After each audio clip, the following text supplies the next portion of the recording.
আধুনিক যুগে এসেও আমি আগের ঐতিহ্যবাহী পিঠা বানাইলাম। এই পিঠা সচরাচর এখন আর মানুষ বানায় না। এখন মানুষ কত কি বানাইতেছে, কত ইউনিক ইউনিক খাবার বানাইতেছে। এগুলার খাওয়ারকে এগুলার চলতে এখন আর নেই বললেই চলে। তো আসসালামু আলাইকুম, কেমন আছেন আপনারা সবাই? আশা করি আল্লাহর রহমতে ভালো আছেন। আমি আপনাদের দিনী বোন আল্লাহর রহমতে ভালো আছি। আমি চেষ্টা করি সবসময় আপনাদেরকে ভালো কিছু উপহার দেওয়ার জন্য, ভালো কিছু জানানোর জন্য।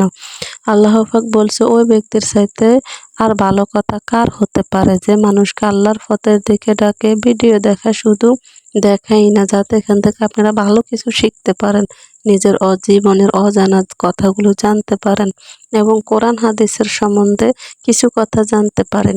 তো আপনাদের সাথে আমি আজকের বিষয়ে আলোচনা করব তাহাজ্জুদের নামাজ নিয়ে। তাহাজ্জুদের শেষ সময়টুকু কিভাবে কাটবেন, ফজিলত এবং আমাদের মুমিন হিসেবে কি করা উচিত।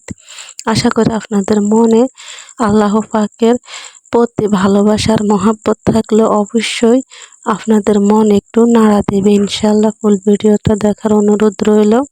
আশা করি আপনারা আমার সাথেই থাকবেন ইনশাআল্লাহ। তাহাজ্জুদ হচ্ছে এমন একটা সময় যেটা আল্লাহ খাস নিজে প্রথম আসমানে এসে বান্দাদেরকে ডাকেন।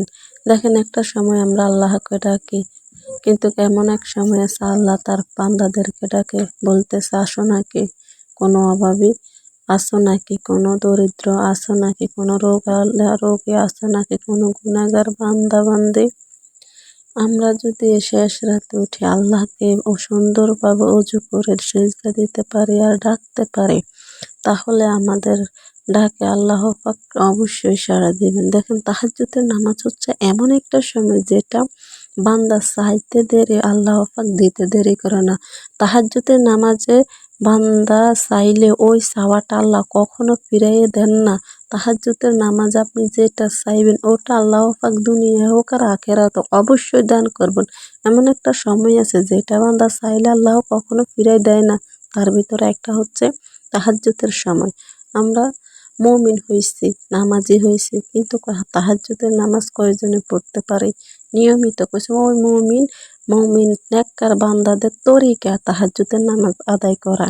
কারণ নেককার মুমিন বান্দারা কখনো তাহাজ্জুদ ছাড়া থাকতে পারে না। আল্লাহ রাসূল সাল্লাল্লাহু আলাইহি সাল্লাম যেভাবে তাহাজ্জুদের সময় পার করতেন, তিনি তাহাজ্জুদের সালাত আদায় করে জিকির, আজকার, কোরআন তেলাওয়াত, মুনাজাত, ইস্তেগফার, দুরূদ শরীফ, তাফসীর, তাহলিলের মাধ্যমে ফজর পর্যন্ত তিনি অপেক্ষা করতেন এবং তাহাজ্জুদের নামাজের পরে তিনি এই আমলগুলা করতেন।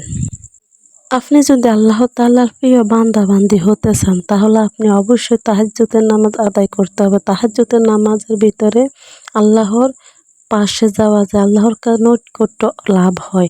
তাহাজ্জুদের মাধ্যমে আল্লাহ আর বান্দার ভিতরে ভালো সম্পর্ক হয়।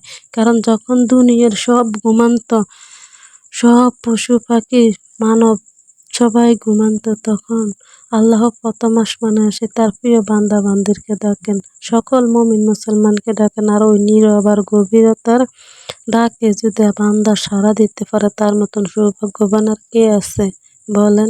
আল্লাহ পাক যখন রাতের শেষ অংশে প্রথম আসমানে নামিয়ে আসেন, এই ঘটনা বর্ণনা করতে গিয়ে হযরত আবু হুরায়রা রাদিয়াল্লাহু তাআলা আনহু বললেন, যখন কোনো বান্দা শেষ রাতে আল্লাহর দরবারে কিছু চায়, তখন আল্লাহ তাকে দান করে।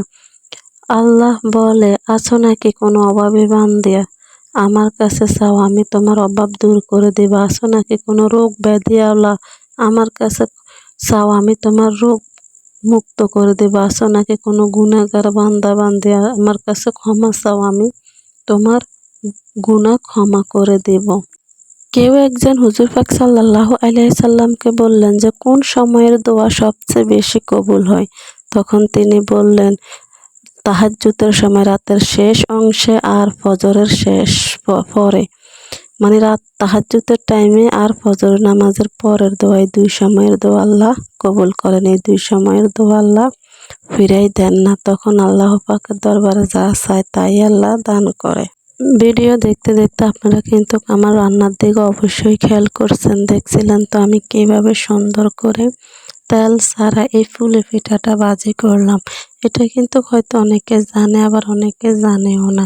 আর এখনকার জগতে এগুলা বানায় না।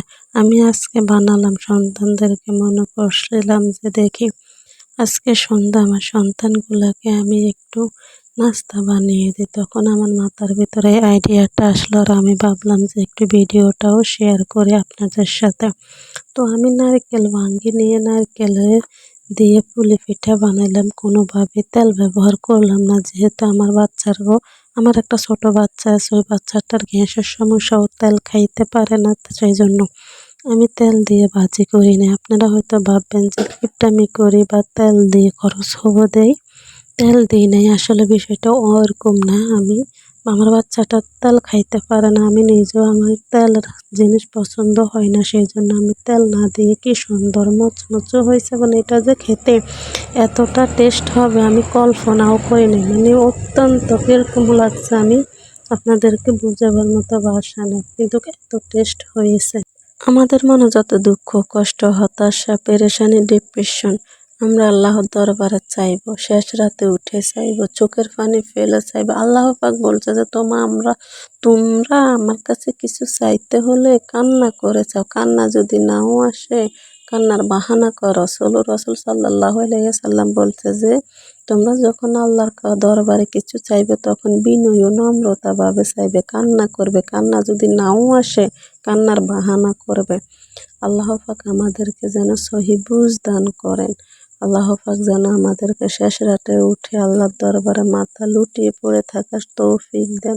আমি সবসময় চেষ্টা করি যে আমল আমি নিজে করব, এই আমল আমি অন্যদেরকে বলবো, নিজে না করে অন্যদেরকে বললে এই আমলের কোনো ফায়দা নাই। আল্লাহ পাক আপনাদেরকে করার তৌফিক দেন, সেই সাথে আমাকে যেন প্রতিদিন তাহাজ্জুদের নামাজ পড়ার তৌফিক দেন। আজকের ভিডিও এ পর্যন্ত। দেখতে দেখতে প্রায় ভিডিও শেষ পর্যায়ে চলে এসেছি। যদি ভালো লাগে একটা লাইক আর কমেন্ট আর সাবস্ক্রাইব করবেন এবং